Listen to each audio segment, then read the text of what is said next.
وکیل دفاع یک شهروند تاجیکستان که در ماجرای مرد گوشش را گزیده است میگوید پلیس فشار می‌آورد که جبر دیده عریضه‌اش را باز پس بگیرد. حادثه حمله و لطوکوب یک راهروی تاجیک در مسکو از جانب یک شهروند روسیه توجه زیادی مطبوعات را هم به خود جلب کرد. ایرینا بیریوکووا حقوقشناس سازمان ابشستین وردیکت روز 24 آگوست در صحبت با رادیو آزادی گفت که ناظران منطقوی اچاکو و ماتویفسکوی شهر مسکو که محمدالله دولتزاده در این ناحیه به قید گرفته شده است به او فشار می‌آورند که از دعوایش گذرد.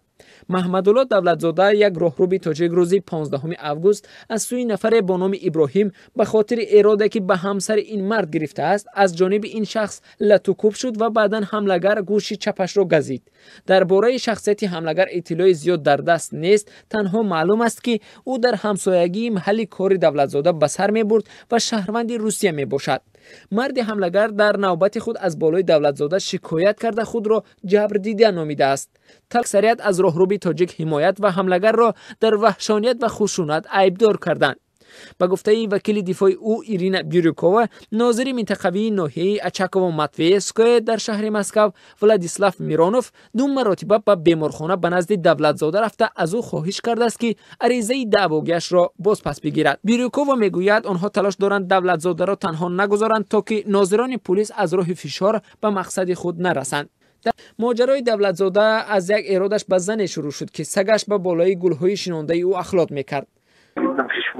که با پیش ما خیلی دست که دارم و چی میکنه گلوده بعد من گفتم که خیلی نکنه گفتم که کی گفتم خیلی عرضم تو رفته نقل کرد دولتزاده.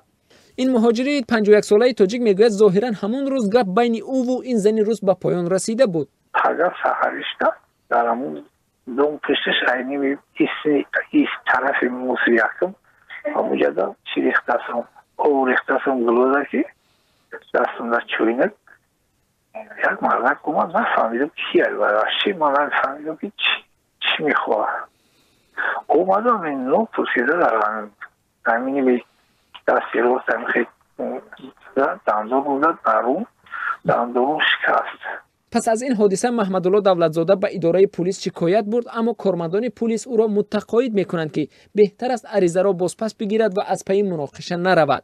اما این گذشت دولتزاده باعث بار دیگر مورد حمله قرار گرفته نشده است. و افزود اومدم خورده با پگرد خورده موسیقی تصمیم که اومد اما خیلی بایده است خیلی خفید جای موسیقی هم دیده خفید که رفتیم پیش زنی من میره بخشیش میپرسی یا ایکی دیگه کور نمیکنی یا چون خیلی من بخش دستش خورچه داشت ترسیدم رفتم من نمیرم افتاده بوره اون کور بکنم باید که نمیرم تو خد مشیدم ترشیدم برگردانم تو خیلی کشیدم خیلی بود وقت خیلی وقت بود دارم گوشم خفید گوشم کردی دیگه دو کردم.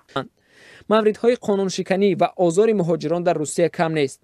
فعالان حقوق میگویند اگر یک سبب آزار مهاجران میزان بلند بیگانه ستیزی باشد، سبب دیگر در ناپسندی به مردم است که از نظر برخی کار سیاه و کم درآمد را انجام میدهند. با همین سبب هم بسیاری مهاجران تاجیک خود را به حقوق و به حمایت احساس میکنند، چون که در حالتهای زیاد پلیس فساد زده نه از حق جبر دیده بلکه حملگر پولدار حمایت میکند.